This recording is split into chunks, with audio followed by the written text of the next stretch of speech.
ආයිබෝවන් 2007 වසරේ සිට 2025 දක්වා ස්වර්ණ පුස්තක සම්මාන දිනාගත් පොත් පිළිබඳව තමයි අද අපි කතා කරන්න යන්නේ.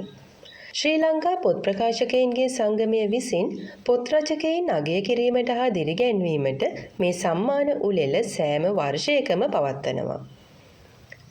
අපි දැන් බලමු 2007 වසරේ සිට 2025 දක්වා සම්මානය හිමි වුණු කෘති මොනවද කියලා. 2007 කන්ද පාමුල කරුණාදාස සූර්යාරච්චි. 2008 සොයන්ජාත සමරවීර විජේසිංහ. 2009 පොදු පුරුෂයා සුනේත්‍රා රාජකරුණා නායක. 2010 කන්දක් සේමා සුමිත්‍රා රාහුබද්ද. 2011 කවි කදුර සුනේත්‍රා රාජකරුණා නායක. 2012 සිටුවර පුවත රූපා ශ්‍රියානි ඒකනායක. 2013 කාල සර්ප කීර්ති වැලිසරගේ. 2014 කුරුළු හදවත ලියනගේ අමරකීර්ති.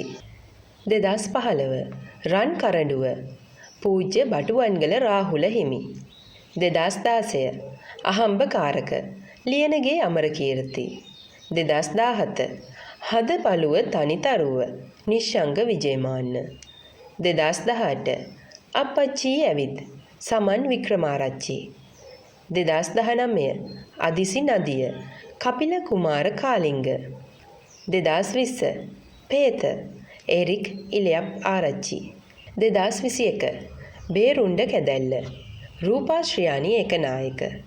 2022 ප්‍රේමානි සංස චන්ද්‍රරත්න බණ්ඩාර.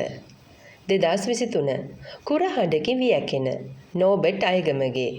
2024 කැමේලියා විරාජිනී තෙන්නකෝන්. 2025 පියාසර සමය චන්ද්‍රරත්න බණ්ඩාර. අපිත් එක්ක එකතු වෙලා හිටිය ඔයාලට ගොඩාක් ස්තුතියි. මේ වගේ වීඩියෝ නරඹන්න අපිත් එක්ක දිගටම එකතු වෙලා ඉන්න.